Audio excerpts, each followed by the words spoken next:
Parents, teachers, students, what is up? You're going to like this video because I'm going to talk about habit trackers. So, for students who struggle with executive function stuff, who have a lot of late work, missings, incompletes, they're trying to change habits. They're trying to get more organized, trying to prioritize better, trying to use planners more, all of these sorts of things. They're really working on some stuff.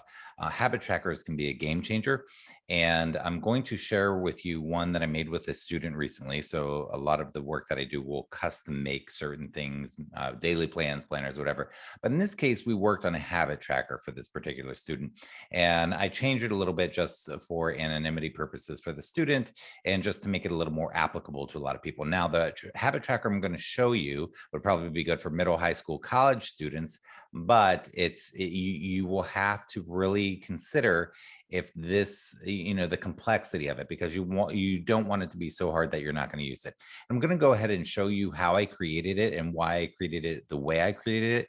Go ahead and take whatever ideas you want. And I hope that this helps you or the students that you work with, or if you're a student, hope this helps your life.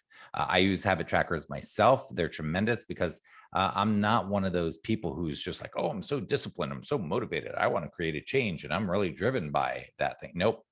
It is very hard for me to create these changes. So that's why I use them, because it allows me to create change in a really manageable way. So here is the one that I created. I'm going to go ahead and show this to you, and I'm going to break down why I did it the way I did it.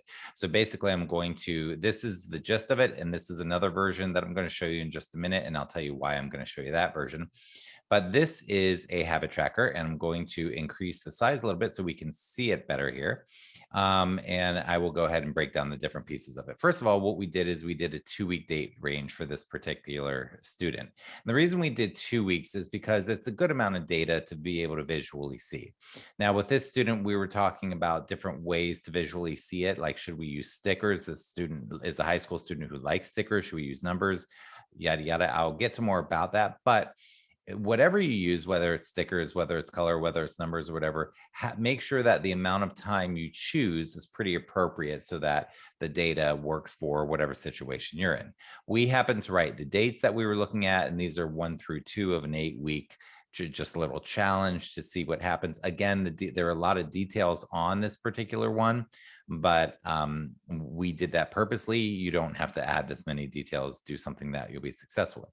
So I wanted to show you that really quick. I'm going to go ahead and go to 100% to make it smaller. This also, what I did is I changed it so that this was on landscape. So the way you do that is you go to file and then page setup and set it to landscape, because it just fits better for what we were creating. You do you, but that's what worked for us. And then our margins are like 0.5. So we ended up changing the margins also in the page view, page setup button. That will help you to change the margins if we wanted to maximize the space on this page. So that is what we ended up doing. Now I'm going to go ahead and increase the size and walk you through some more parts of it. So what we did here is we typed in the dates. You can actually leave these blank so that you can replicate it and use it for different students in your classroom, or you can replicate it for yourself. But what we did is we actually put the dates in here for the 2 weeks that we are doing. And then we put the days that we're starting on a Monday, and we added those in here. So that's how we started, the dates and the day. And then going down are the habits. I'll talk about the habits in a moment. We also did an overall success on a scale of 1 through 10. So what that does is that allows you to look at, let's say that you were looking at total sleep time, and this particular student wants more sleep. So they can look at, their overall success, and let's say that they really improved on it and they gave themselves an 8. It doesn't matter. It just matters that whatever, you choose to do, that you can explain it. But, we can let people create their own ways of evaluating, but it's really important to look back and see the overall success. So we have an overall success column here. Now, not everything is going to get in here. I'll explain that in a minute. So basically, what we chose to look at here is the last bedtime. This is the only confusing thing on this chart.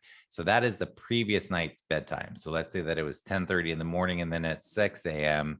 is when they woke up. Now, so this is the night before and that day. The reason that we did it that way is because then we can figure out the total sleep time of the night before. So this is just the only wonky thing, is it's the previous night. Everything else, this is Monday. This whole column here is Monday, but this one thing here is Sunday. just to be clear. So what time did they go to bed the night before? What time did they wake up? How much total time did they sleep? So their goal is to get 8 hours of sleep a night. So this way they're tracking it. They can track it each night. They probably don't need that. They may need to have success. How successful were they on waking up? Maybe they gave themselves a 4, maybe going to bed was a 9, whatever. And they consider their overall an 8, whatever. Now, this student doesn't eat all their meals. So they want to look at how many they're supposed to eat 3 meals a day. And sometimes they don't eat until evening. So this student wants to be sure that they're tracking it to try to eat 3 meals a day. Meal 1, yes or no. Meal 2, yes or no. Meal 3, yes or no. Self-care on a 1 through 3. A 1 means self-care wasn't that great, didn't brush teeth, didn't shower, didn't brush hair, whatever the thing was, general self-care. And a 3 means great, and a 1 means not great, and 2 means medium, whatever.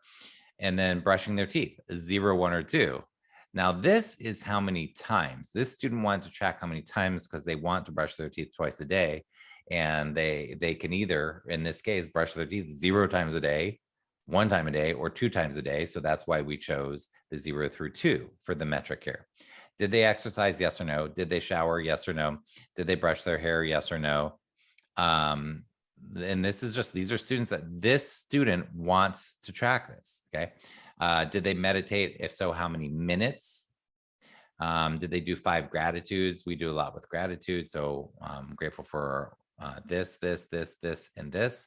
Gratitude really helps change the brain in a magnificent way. Did they clean their room for 5 minutes? Yes or no? They want to just be cleaning a little bit every day. Did they use their planner? Yes or no? Did they make a plan for the day? Yes or no? How was their focus on a scale of 1 to 3? Was their focus really good, really weak? Were they kind to themselves? The student wants to track how kind they are to themselves. And did they have what they are calling fun time? Make time to have fun every day. And then overall daily temperature, what would they consider it? And so then you can see, how they can, like I said before, they can choose to evaluate over here, how did I use daily plans during this 2-week period? And then they can go on to the next 2-week period and they can restart and they can see everything. But the thing is that this is what we wanted to do, was make this a very easy chart. It only takes a minute to do. They can run through and do everything. And we wanted to be very visual, but it wasn't visual enough. So since we're not doing stickers on this one, we're like, how can we make it more visual? Meanwhile, I want to mention the intention is not to type stuff in. The intention, we printed these off 4 weeks worth, or 8 weeks worth, but 4 sheets. The intention is to print it off and to handwrite it, not so you don't have to do it on the computer, but to have it on a clipboard that's real easy to access. So anyhow, it wasn't visual enough. So how can we make it more visual? Because the more visual it is, the more you or me or whoever's doing the habit tracker is going to be able to, like for me, when I do habit trackers myself, it's very frustrating when it's visual and I can see color on it. So I use color. So what we decided to do on this one is to use highlighters, but we're using colors to say, yes, this felt successful, or no, it didn't feel successful. And I'll show you how that looks right now. So here, this one, what we did is, let's say their last bedtime was at 10:30 and they felt that was too late, but waking up at 6 was good, that the 7.5 hours wasn't enough for them, but they did meal 1, that was green, meal 2 was green, meal 3 they didn't do, so that's red. So you can sort of self-collect, like self-reflect. Maybe in this case, a 2 felt like a win, right? And brushing their teeth 2 times a day is definitely a win, but even though this isn't a 3, it's a win. And then exercise, no, so those are red. Brush their hair, yes. Meditated for 2 minutes, maybe they wanted 10, but they did 2, and that's still a win for this person.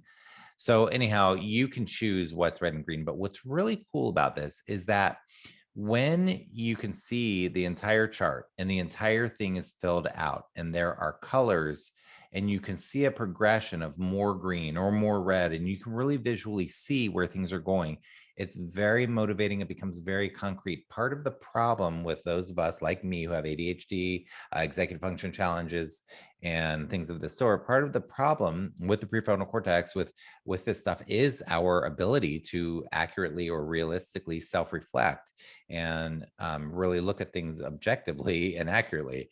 And other people might be able to see us pretty accurately, but we often can't see ourselves as accurately. So this makes it very concrete, not abstract, and it makes it a lot easier for a lot of us to be able to accomplish goals. I hope that video was helpful for you. My name is Seth Pro. I'm an executive function coach, and I help struggling students navigate education so that they can have a great life. Please, I put a lot of work into my work, as you can see here, and sharing this with you for free on YouTube. And if you like what I'm doing, give it a thumbs up. Take a second to do that, and subscribe. That supports. Please share my work. Snag the link and share it with somebody today somewhere, and leave a comment. That also helps. But my question to you in the comments is this: I'm interested in hearing, what do you think would be a really great thing to have on habit trackers? So what would you put? Completed homework or organized backpack? Like, what things might be important for you or people that you know? And do you have any other ideas that would make a habit tracker like this better? Feel free to add it in the comments below. Love to read your comments and help other people through those comments. Again, please share my work. You can go to sethpro.com, by the way, my website, for a bunch of freebies for parents, teachers, and students, and my YouTube channel, and my executivefunctionsummit.com for my summit and all the things. My wish, my hope for you today is this: I hope that you have peace of mind and peace of heart today. And I hope that you connect with the kids in your life that you care about. Have some real connection and quality time today. Be well. Take care.